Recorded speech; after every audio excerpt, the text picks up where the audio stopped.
Afternoon. So in this Hangout, we're going to be looking at some apps and sites that you can use as part of a Connect activity. So we'll dive into a screen share and we'll dig out some apps that may be of use to you. So just bear with me whilst we bring up the presentation.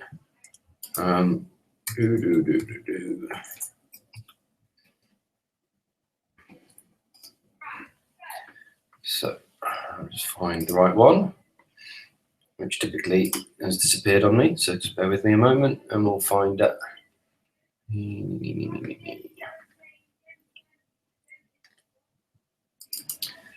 Okay, so let's share my screen with you. And off we go. So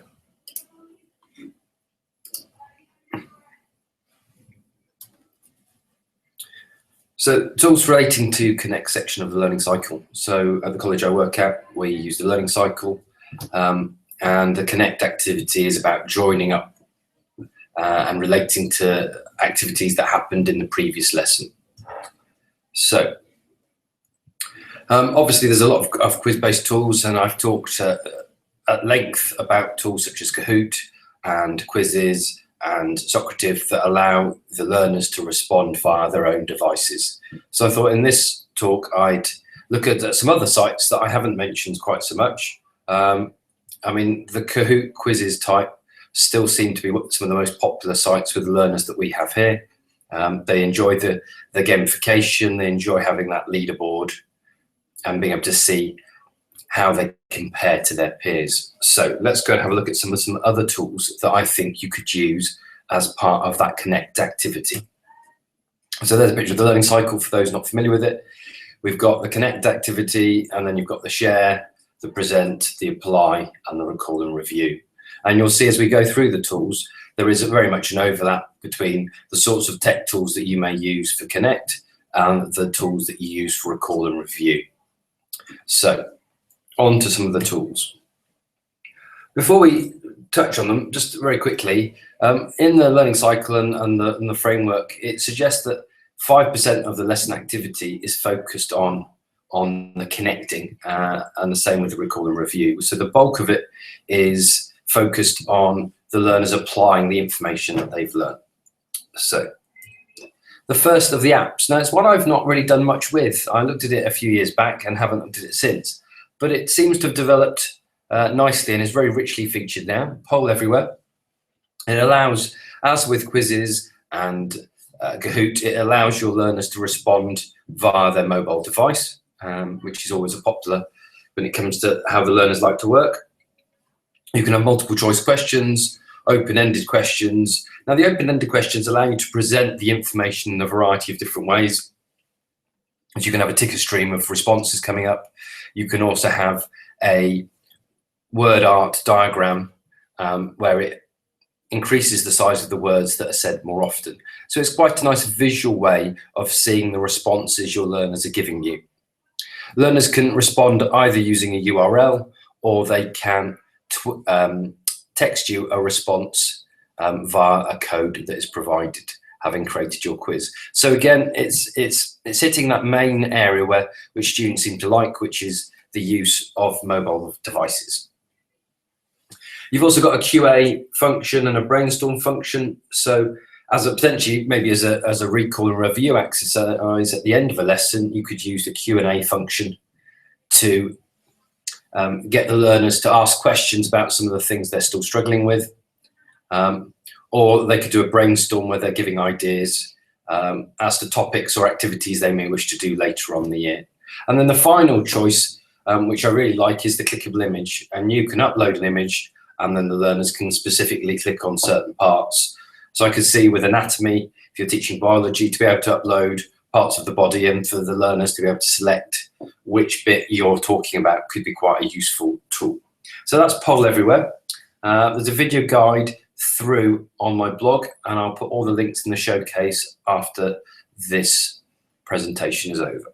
So let's move on to the next one. I think sometimes my philosophy when using technology is very much about it being making it beneficial and not for the sake of it.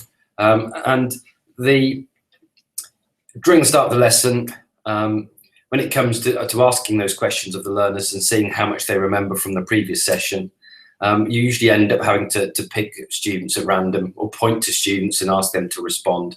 This is a very simple way. You can add your student names to the spin wheel. You spin it, randomly picks a student, and then you can ask them to answer your question. Or you could add all of the topics that were covered, get one of the students to spin the wheel. It'll bring up the topic and you can talk, and they can talk about what they've learnt on that particular topic. So very easy to use. There's lots of spinny wheels out there. I think wheeldecide.com is nice and easy one to use. There are others, and you just pick and choose which one suits you. But I think it's a nice way of just getting that variety, either of different topics coming up for review or of which student is going to answer your questions. And then we come on to Google Forms. Now, Google Forms has evolved and developed quite considerably. They launched a newly revised Forms probably a few months back now. What I like about this is it allows you to add images, it allows you to add videos. You can have open-ended questions. And on the multi-choice questions, you can choose the direction, which question comes up next, depending on the answer the learner gives. So it's a great way of differentiating the quiz experience for the learners. And as those who are familiar with Google Forms, it automatically collates all of your responses into a spreadsheet. And if you do end up using open-ended questions, a nice little tip and trick for you here is if you go into your responses section, copy and paste all of those responses into a word cloud generator, such as Taggle or one of your other preferred word cloud generators. There's lots out there. It very quickly gives you a visual summary of the responses you've received. And that is nice to show the learners, but it gives you a quick way of seeing, well, actually, how much understanding there is within the room. If you find the answers are generally negative or misguided or incorrect, and they're the biggest words that are appearing in your word cloud, then you've got a feeling that the learners aren't understanding it, and vice versa. If it's lots of correct answers, they're the biggest words that are appearing, then the learners have got a gist of it. So, as I say, a useful tip there when working with Google Forms to copy your responses into a word cloud generator, and then the bigger the words appear, they're the ones which have had occurred most frequently. So that's Google Forms, definitely worth a look, and obviously allows the learners to fill it in from their mobile device as well as from a computer with a browser. Classroom, you can't do one of these things, I think, without mentioning Google Classroom. It now has a question feature, so you can really ask the learners. I saw it being used a number of times as a Connect activity where the learners come in, there's a number of questions, and Classroom obviously supports that slightly longer response. So potentially it's going to work better in a room with computers where learners can take a bit more time and type in their responses. But you, as the tutor, can see who's contributed which answers and help you to identify which learners need more support as they go through it. So that's the Classroom feature within Google Classroom. For those who want to try something other than some of the quiz sites I've already mentioned, Quizulise is nice and easy to use, allows you to create a quiz. As with the others, you share a code with your learners and they can access and submit their answers, and you can have a look at a summary of who's responded in which way. So that's Quizulise. And our final one is Riddle.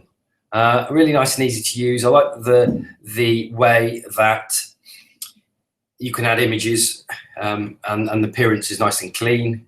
Disadvantages to Riddle, I suppose, if there are any, is that you're sharing it via the URL. There isn't a code, and I'm not aware that there's a way of reporting either. So there you have just a few tools that I think you can use as part of a Connect activity. I'd love to hear if you have any other ideas and suggestions on what you'd like to use. We'll end it there for today, and hopefully I will be back next week with another tip and trick that you can use. Thanks for watching. Bye for now.